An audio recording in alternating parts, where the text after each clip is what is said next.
Your rundown on your feature event, 25 laps. On the pole is car number 98, Bud Finale of Jamestown, New York, a 1957 Chevy. Rundown of your points. In first place is 554 with 554 points is Hal Russell. Second, Squirt Johns with 550. Stanley Lee. Stanley Lee. Stanley Lee. And obviously we know you as Squirt Johns. How did Squirt become Squirt? My mother, I guess, when I was long when I was born, and somewhere in the, or looking at me or something, she said, "My little Squirt," and I guess I've been Squirt ever since.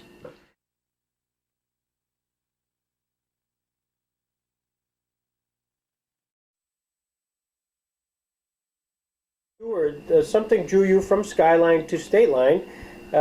Your first time? Well, I could see, I think I seen it dying, Skyline. Yeah, and I think that's what it was. And maybe by then I'd heard about the purses were better over there. Maybe something like that. I'm sure money would have made a difference.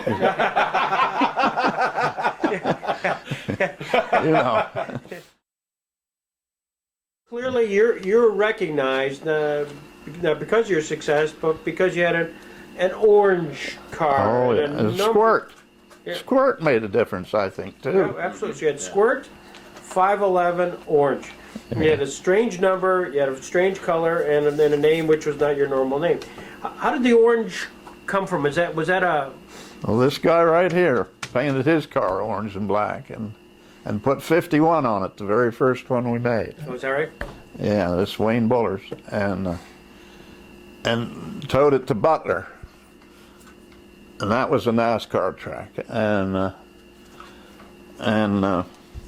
got there and there was a 51 there, a Bunny Miller's car, and so we added the one, and that's how it became 511. I always liked Stateline, that you could get down, you could run the inside pretty good there. Or I could run the inside pretty good there. I'll tell you a good story about the inside at Stateline. Sure. Chub Frank, you guys all know him. But when he was a boy about that high, he used to run, of course his dad was a track preparer, and he used to run around driving one of them old jalopy cars to run the track in, and they had the inside run in, his dad thought, and he kept motioning Chub up to go up above, and Chub would come around the next time and he'd be down the inside, and finally his dad stopped him, and that's a big job for a kid that has to stand up to see out, to get down and holding the steering wheel and push the clutch and get it into neutral and stop for And his dad says, "Why ain't you going up there?" "I'm running the inside in for Squirt," he said. So I always thought that was wonderful.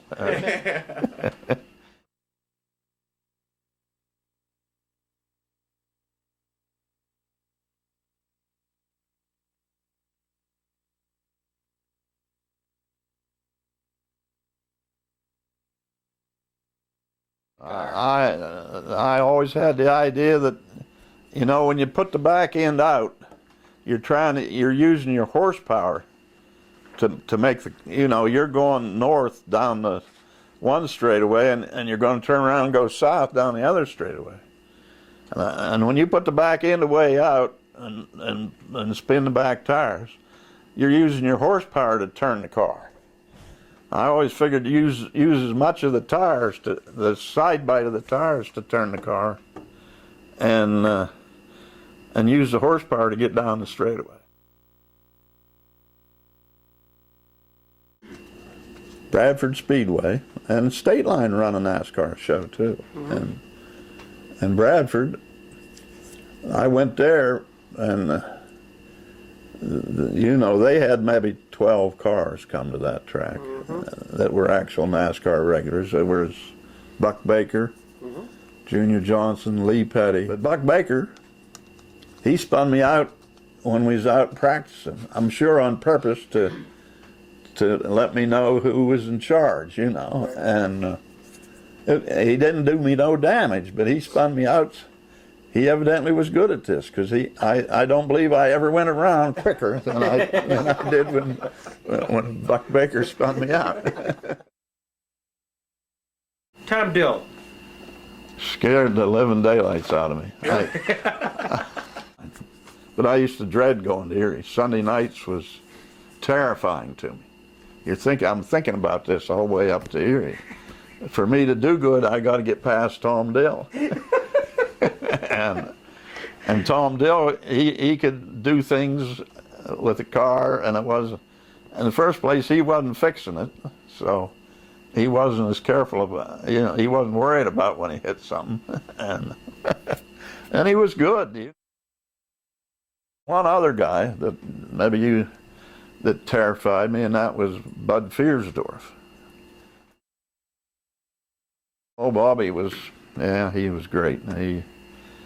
I always thought he was the smartest racer there ever was, because he run onto one kind of a chassis, and on any car he built himself, from then on it was the same car, and he stuck with that. I didn't run against Dean very much, but I thought he was a real racer, but I always thought he got a lot more credit than he deserved from where I stood. You know, his flair, I think, had a lot to do with that. You know, that hell bent into the turn and stuff. And Blackmer.